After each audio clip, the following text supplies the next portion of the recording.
Thank you very much indeed for coming to give evidence this morning. I saw at least one of you sitting at the back. Perhaps we were both at the back, so you've heard what's gone so far, which is helpful.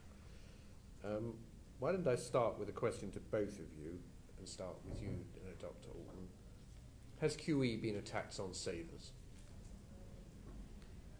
QE has been a tax on pensions. QE has pushed down long-term interest rates, which underpin the UK pension system. The lowering of short-term interest rates has acted more like a tax on savers. To the extent that savers save in pension funds, yes, QE has been a tax on savers. And I do have concerns that the Bank of England has failed to recognise or properly quantify the possibly unintended side effects of QE that actually mean it has negative impacts on the economy.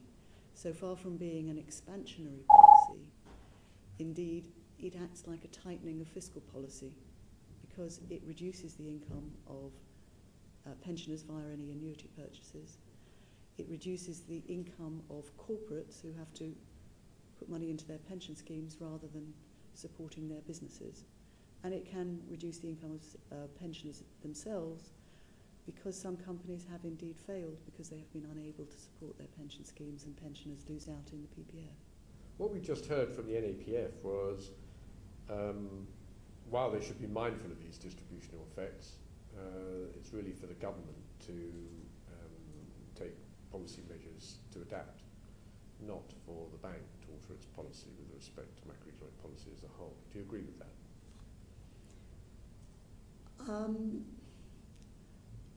I actually believe that it should be part of the Bank of England's considerations to properly assess all the consequences of its policies. And to the extent that its monetary policy actions may cross over the line to fiscal policy, I think it is part of the Bank of England's duty to properly consider that. And my fear is that so far the bank has simply been in denial that its actions and policies have had these distributional consequences. If you read the analysis that was presented to the committee, it indicates clearly that the bank is saying its impact on, for example, pension funds has been broadly neutral. That doesn't stand up to scrutiny.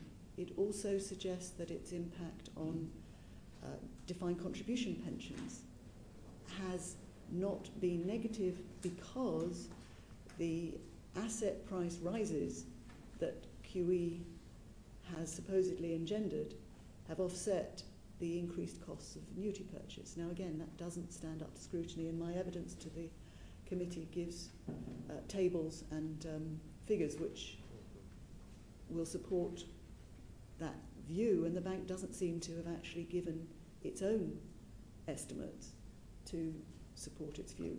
I'm going to apologise to Mr. Rose for not having brought you in earlier, but now's an opportunity to qualify or add any points you want to. There'll be other opportunities, but if you want to... I agree. I mean, from the savers' point of view, QE has been an utter disaster, both whether they're saving through pension funds or saving through cash deposits.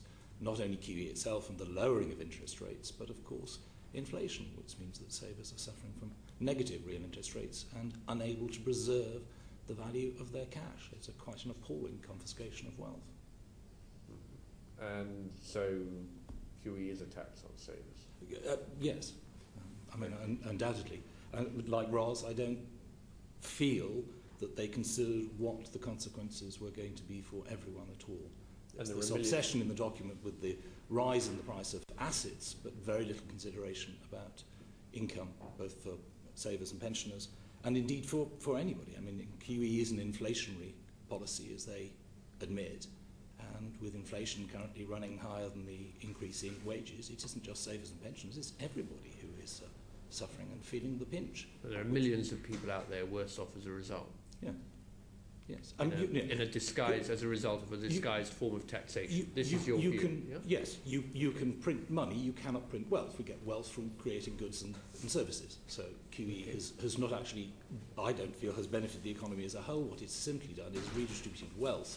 And as the Bank of England point out, 5% of Britons held 40% of the assets, but in fact, using figures from the ONS Wealth and Asset Survey, 72% of the country's net financial assets, and indeed also the nation's private pension wealth, are owned by the wealthiest 20% of the household. So effectively, 80%, the majority of Britons, own only 20% of the assets, and they have been losing out to the benefit of the very wealthy. It's increasing wealth inequality, which seems extraordinary. We're going to come on to that in a moment. Teresa Pierce. Thank you. Mr. Rose, who does your organisation speak for, and can you describe the sorts of people that typically would come to your organisation? Cool. Simply for savers and pensions, but there are many people looking after pensioners, so to a large extent it's people who have cash deposits. Yes, very many. And the ones we want to help most are the ones who are perhaps least able to help themselves. So we're often getting correspondence from people who feel that they have done the right thing, done without, and saved to try and help support themselves in their old age, and are now finding that this is increasingly difficult. So is from what has previously said to the previous questions, what I'm hearing is you think that actually one of the results of QE is to erode the culture of savings because people have saved and now found that it's not worth anything. Every week we get messages from people saying they've saved and they now feel they've been taken as a mug. They've done the wrong thing. They wish they wrapped up debts instead. So just the present generation are feeling betrayed, but I'm worried what it means for future savings as well. You're saying that QE doesn't help growth, but I mean, surely by keeping interest rates low, it will help corporate economic activity. I mean, there has to be. It's not all bad. Look at the economic evidence. We haven't had a recovery. I can see Simon wants to say something here. Ever since I'm afraid you asked the question, I would like to challenge this because it seems very rarely challenged. This idea that somehow the economy will be better off if we have lower interest rates. Suppressing the price of money artificially does not necessarily benefit an economy. If that were the case, why do we have interest rates at all? If you suppress the price of something, it is no surprise if the supply of it diminishes. Ros was actually saying companies have large cash balances, so actually perhaps they'd be better off with higher rates. We've heard from building societies say they can't function properly with really low interest rates. You have a body of savers in the country who are desperate to lend money. You have people who want to borrow it. So at this level of interest rates, it's not working. Okay, and I hear you. So really what you're saying is that there's no point in the Bank of England continuing to try to drive down interest rates with more QE, so on and so forth, because the real issue is confidence. And that what the government, what the Bank of England should be thinking about is how do we bring back confidence back in the system? Because knocking off another 25 basis points off interest rates is going to have no benefit. It's not going to help the £750 billion on corporate balance sheets to get them to start spending their cash on investment. I believe it's gumming up the economy rather than okay, there's one point that was made which was that the bank claims that this is really to Ros, the over 65s are the only group that have been able to maintain positive consumption growth during the crisis. Would you agree with that statement by the bank? No, not at all. And in fact, the evidence is quite the contrary. And I've done quarterly surveys since 2010 asking the over 50s what are they doing in response to the financial position they find themselves in. And consistently, every time they say we are cutting spending.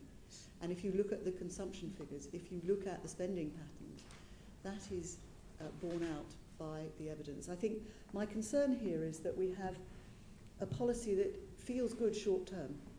It's a kind of political palliative. It's sort of trying to suggest that we can sort everything out by bringing long-term interest rates down, and it's ignoring the longer-term consequences, which are starting to come through and haven't been properly considered.